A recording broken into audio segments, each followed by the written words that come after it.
Hello and welcome, I'm Adam Cherry and this is GB News Originals. Now today we are looking into the use of hotels to house migrants and asylum seekers because a local business owner has taken a personal stance against the practice. I'm talking about John Mappin.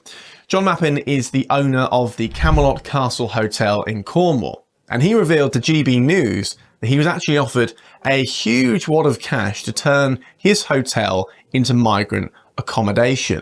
He's actually not the only one either. There's also the case of Jez Chettle, who was offered a similar amount of cash to house migrants in his hotel in Norfolk. There are going to be more stories like this because this process has been going on not just under this government, but under the previous one as well. In fact, just today, the Labour government said they are vowing to turn the tide on this and shut migrant hotels down, but it doesn't look like that is happening soon enough. So let's take a look at this clip. This is what John Mappin had to say to GB News earlier. So we're joined now by John Mappin. Now, John is the owner of Camelot Castle Hotel down in Tintagel in Cornwall. And John, you refused a request from the Home Office to house migrants. What did they offer you and why did you turn it down? Well, it was a considerable amount of money, Beverly. It was probably double what we would normally make on a good year, because they offered full occupancy on a rolling contract for a year. So how does that work? Somebody literally just picks up the phone to you, or do they send you a letter? They sent us a letter first. Right. And to be honest with you, I thought it was a joke.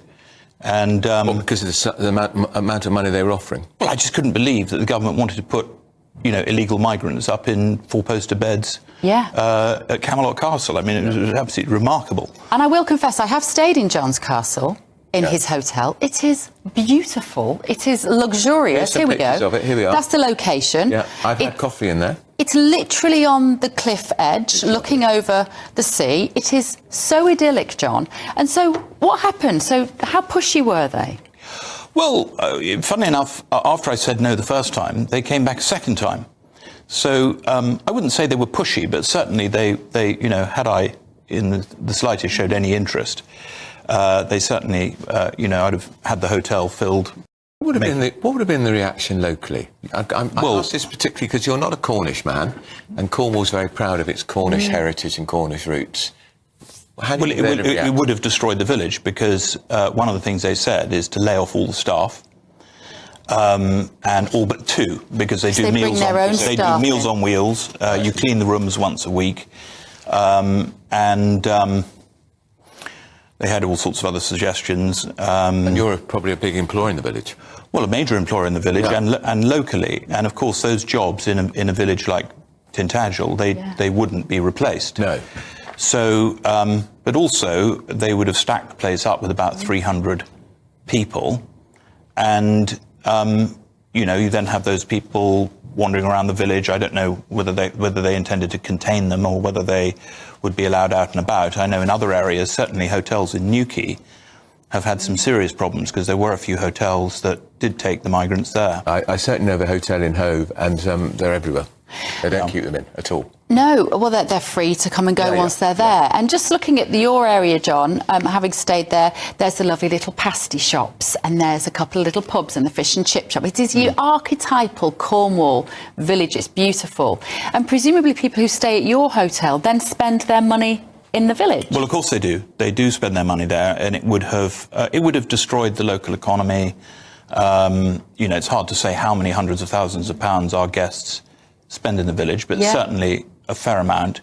But it's also the cultural degradation that goes along with this. And, obviously we've seen this story about this gentleman making, billions of dollars. And we have a saying in the country, if you put two rabbits in a hutch, you know what they're going to do. So it's predictable that businessmen would jump on this opportunity. If you're listening on the radio, we've got pictures of him there. He was standing by his flashy car. Well, was it even a dilemma for you to say yes or no? No, it really wasn't, because not even for a second. Not even for a second, because I understand the cultural degradation that goes along with this.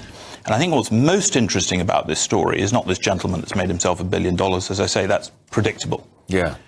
What is interesting was what Elon Musk has discovered in America through Doge is that USAID or USAID has actually been funding British institutions and British media companies. For instance, the BBC has had funding from USA. And these people are pushing the narrative to place migrants into hotels. For instance, in New York, there was a scandal the other day that after the president chopped funding, these New York hotels still receive funding from immigrants. And what I'm worried about and what I think we need to do over here, in fact, I'm very pleased to tell you, I'm involved in helping with the launch of a UK Doge. So that's the Department of Government Efficiency, if people don't know what Doge is. It's what Elon Musk was talking about in the Oval Office yesterday. Who's going to run it? Well, we're going to look for the same type of young people. In fact, we are actively recruiting young people who are AI geniuses, software geniuses. Essentially, what we're looking for is the UK equivalent of big balls. Yeah, well, look, I mean, he's not everyone's cup of tea, is he, Musk? But what he's trying to do to save waste and cut down on bloated bureaucracy, there's a lot of it here. Well, there is. And I don't think the British people have any idea as to how our institutions have been infiltrated by foreign organizations such as USAID, you know, and this is a very, very serious situation. And the amount of wastage and the philosophy that is being injected into the UK culture is destroying our country. One of the big charities in America that works with refugees and migrants is the International Rescue Society. Gets $450 million a year from American government agencies. And who's it run by? David Lammy, who was, of course, Foreign Secretary here, Labour, still seeing potential as a Labour leader, on a salary of nearly £1 million a year. Unbelievable. It's a big industry, John. Well, don't you think the British people deserve to know the truth about where all this money is going? I mean, Rupert Lowe, who's a good friend of mine. The Reform MP. Yes. He's on it. Well, he's on it. He is absolutely on it, as is Nigel. And the truth of the matter is, there's one hotel, one of these migrant hotels, is spending £800 a day on taxis taking illegal migrants back and forth to the dentist, which of course we're also paying for the dentist. Well, we are too. Well, we've got stories today about children, the amount of dental decay amongst children, record highs, because parents can't afford to send their kids to the dentist. Well, scandalous. What we discussed yesterday is we don't have to wait for a general election to start a UK Doge. We can be gathering up information from whistleblowers, and in fact, many people are now coming forward because, to be honest with you, the British people are fed up with it. We really are. I mean, I'm just looking at some of the numbers around Graham King, this guy that's the first immigration billionaire, as he's being called. In 2021, he made £25 million thanks to a Home Office contract to house asylum seekers in southern England. But record numbers of people crossing the Channel mean that Clear Springs Ready Homes, his company, was paid £1.3 billion in 1 year for accommodating and transporting arrivals. And that's public money. That's public money.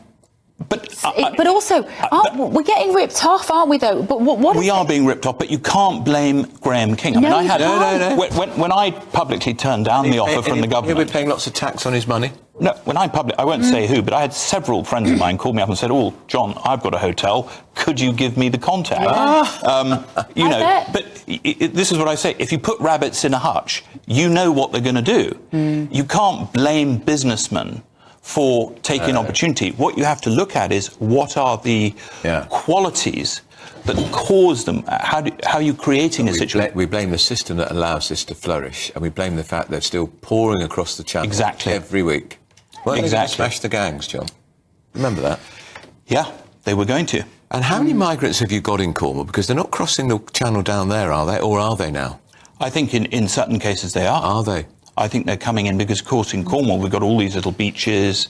How do you watch all of these the whole time? Already pressure on hotel spaces for tourists can't get. Already there's pressure because it's so popular. But with migrants taking over so many of the hotels, it could kill Cornwall's tourism trade. Well, it is killing it. And Newquay now, it's dangerous. Well, there you have it. Do you think it's acceptable that the Home Office is asking hotel owners to house migrants Is it an appropriate policy? Has the government moved quickly enough? Is it too slow? What do you think? Please let us know, of course, by reaching out in the comments, giving us your thoughts. And as always, thank you for watching. This has been Adam Cherry. Don't forget to subscribe to GB News on YouTube for more.